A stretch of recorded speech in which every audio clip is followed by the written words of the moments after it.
नमस्कार साथियों, एक समय की बात है जब महात्मा बुद्ध पैदल यात्रा करने के कारण वे काफ़ी थक चुके थे। रास्ते में उनको एक आम का बगीचा दिखाई दिया। वे वहाँ पर आराम करने के लिए रुक गए थे। उन्होंने पेड़ के नीचे गिरे हुए मीठे आम खाए और वहीं उनकी छाया में आराम करने लगे। लेकिन तभी वहाँ बगीचे में कुछ युवकों का झुंड आया। वे युवक पत्थर मारकर पेड़ पर लगे हुए आम गिराने लगे। पेड़ के दूसरी तरफ महात्मा बुद्ध आराम कर रहे थे। तभी उनमें से एक युवक ने पत्थर फेंका तो वह आम को ना लगकर महात्मा बुद्ध के माथे पर जा लगा। उनके माथे से खून बहने लगा।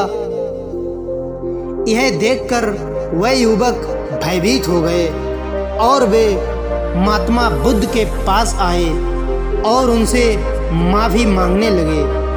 उनको देखकर महात्मा बुद्ध की आंखों में आंसू आ गए। युवकों ने सोचा कि माथे में पीड़ा की वजह से उनके आंसू आए हैं। वे उनके चरणों पर गिरकर उनसे क्षमा करने का अनुरोध करने लगे। उनमें से एक युवक ने कहा, हमसे भारी भूल हो गई है, हमने आपको मारकर रुला दिया।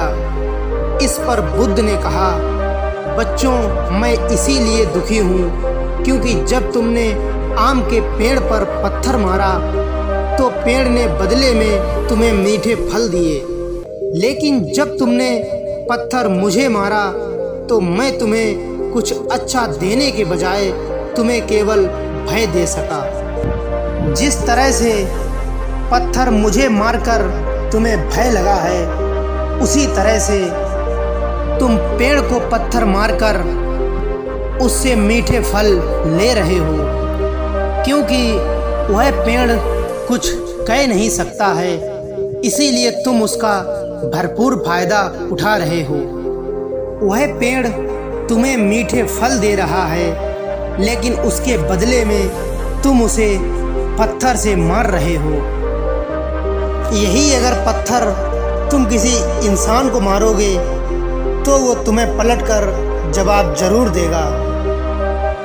इसीलिए कभी भी किसी का मजबूरी का फ़ायदा नहीं उठाना, क्योंकि प्रकृति का एक नियम है, तुम जैसा कर्म करोगे फल तुम्हें वैसा ही मिलेगा। इसीलिए साथियों, कभी भी किसी का मजबूरी का फ़ायदा नहीं उठाना चाहिए। इसीलिए साथियों, अपने जीवन में कठिन परिश्रम के साथ आगे बढ़ते रहना। कभी भी अपने जीवन में किसी के साथ गलत व्यवहार नहीं करना, बल्कि जितना हो सके उतना लोगों की मदद करते रहना।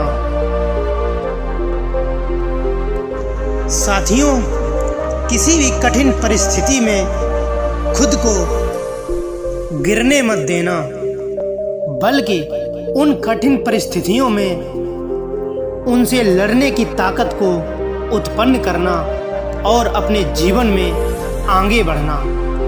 यही एक जीवन का महत्व है। साथियों, यदि वीडियो आपको अच्छी लगी हो तो इसे लाइक करें। मिलते हैं किसी नेक्स्ट वीडियो के साथ, तब तक के लिए धन्यवाद।